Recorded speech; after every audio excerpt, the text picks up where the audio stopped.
Welcome to the Church Answers Podcast. I'm Tom Rayner. I introduce myself every now and then. You know what? I shouldn't know. I just shouldn't assume that you know who I am.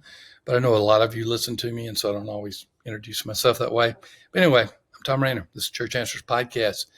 We're going to answer a question that is only talked about softly.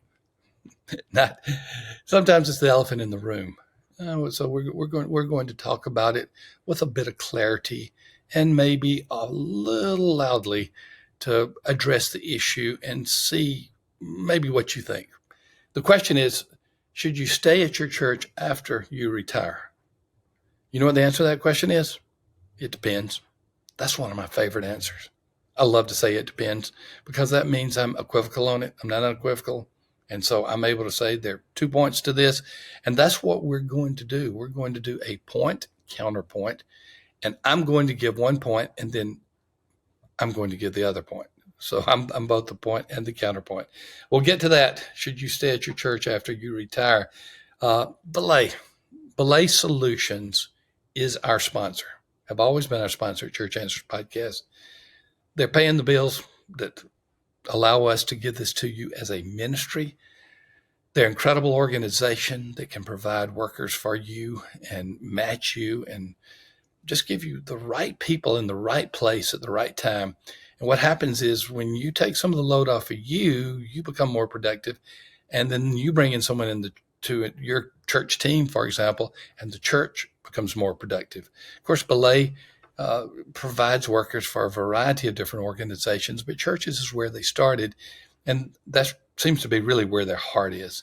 If you have not downloaded their book, The Power of Productivity, let me recommend that to you because that's what Belay does. And I recommend that you download it and get it now. Just text THOM to 55123. Text THOM to 55123. By the way, that's THOM at 55123. Should you stay at your church after you retire? Let's do the first point. Yes, you should. All right. Why should you consider staying at your church? Now, I want to say this as a kind of an umbrella for both point and counterpoint. A lot of it depends upon your security and the security of the pastor who follows you. So if you're retiring, a lot of it depends on, do you feel secure in yourself now that you're not going to be in front of the people every Sunday? And how does the new pastor feel? So that let's put that on the table to begin. That you need to make certain that you're okay no longer being the point person, no longer being the main point of focus in terms of preaching and other things. And then you got to make sure that your successor is okay with it too. Quite frankly, I've seen many times where a pastor retires and just doesn't ask and stays in the church. And it's not always good. It is not always good. But let's do the yes, you should stay at your church. Why should you stay at your church? One of the reasons is you have a successor that honors you, values you, and sees that you can be a benefit to the church and to the greater kingdom. So that decision more comes from your successor than you. But your successor may say, I really would like you to stay around. You're a bridge to the past and the present. And that would be so good for you to stay around. So one of the yeses is you can really help the church. Another yes to this is that you can help the new pastor. Now, I know that's helping the church, but the new pastor can utilize your experience, your wisdom, and your relationships to connect with other people. So that would be a good reason to stay. Another good reason to stay is maybe your spouse has connections at that church. And for family reasons, it's good to stay there. You have all these relationships, and just uprooting a spouse all of a sudden can be painful for you, but painful for the spouse as well. So that would be a reason to stay at the church. But here, this is the last reason to stay at the church. I started with this at the beginning of my presentation on this podcast.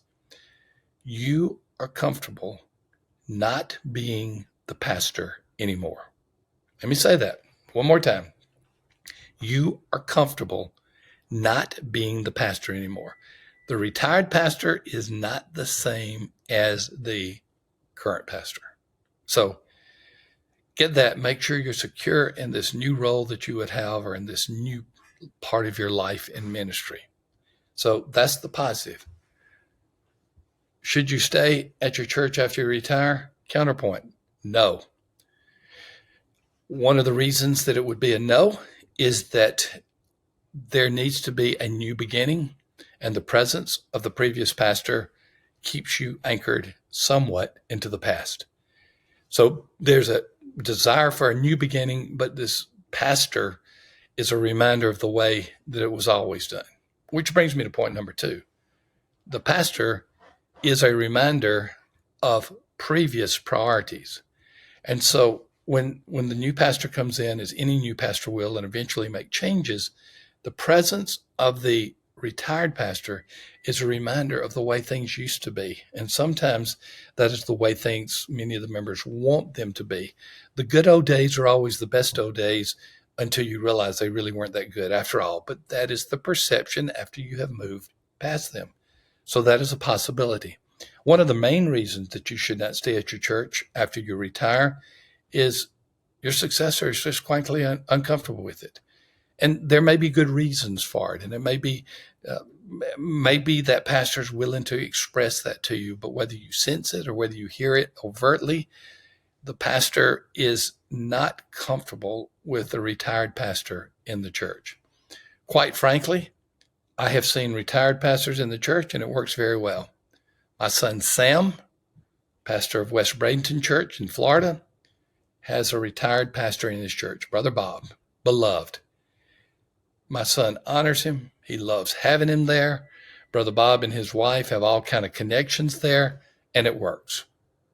2 personalities that allow it to work, Bob and Sam. I've seen other churches where the new pastor is simply uncomfortable, if not threatened, by the presence of the previous pastor. Doesn't want to offend the family. Wonders what people will say about what the previous pastor did, and it makes it uncomfortable. And some pastors, and this can be true of retired or current pastors, just are not secure enough to have the previous pastor there. And that is a reality that you need to ask yourself. So we've gone point, counterpoint. We said there, the answer to the question, should you stay at your church after you retire, is it depends. So we've gone counterpoint on this, but we've also said that there's some reasons that it should happen. Now, let Tom do his speaking as maybe leaning one way or another. I would not make it an absolute statement, but I would say more times than not, the pastor should not stay at the church after they retire. Those negatives that I mentioned can become real issues in the church. So my personal prejudicial opinion, if you'll call it that, is that most of the time the pastor should move on. Maybe a compromise is this. The pastor's going to be gone a year to give the new pastor the time to be the leader, to see the face in the pulpit, to get adjusted to the new pastor. So that could possibly be a mediating position. But where I lean on this, because I've seen it happen so many times, I lean in the posture of no, the pastor shouldn't, unless there are really good reasons otherwise. Because I sometimes think that the counterpoint issues can be so devastating to a church, it's not even worth risking them. Well, that's where I am. I tried to be balanced in it and then tried to show my cards about where I am. I've seen it work both ways. I've seen it work real badly, and I've seen it work really well.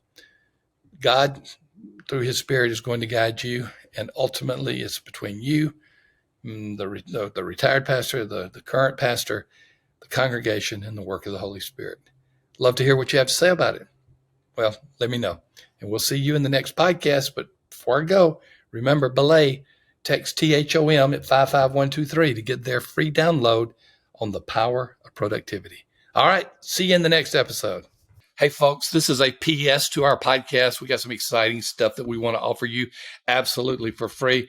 Sam, when you think about predictive factors in a church's growth, if you take out demographics, what are some things that come to mind? Just two. I mean, don't give me a list of 10. Just two or three things that come to mind on predictive growth of a church. Well, evangelism and whether the church is doing it or not. Bingo. And then I will add, is it an ongoing evangelism emphasis? Double bingo. Well. And maybe something about leadership and their commitment to that. So all of the above. Evangelistic churches have evangelistic pastors. Is the staff, is the lead pastor doing the work themselves? We have a free download for you, and it's actually a sheet that you can self-score. You answer 20 questions, anywhere from strongly disagree to strongly agree. And we come back and we predict what your growth rate is going to be for the next year in worship attendance. It's not a perfect tool, but it's a good tool. There's a link to that for the attendance predictor. Look in the show notes. You'll absolutely love it. That's cool. We'll see you soon.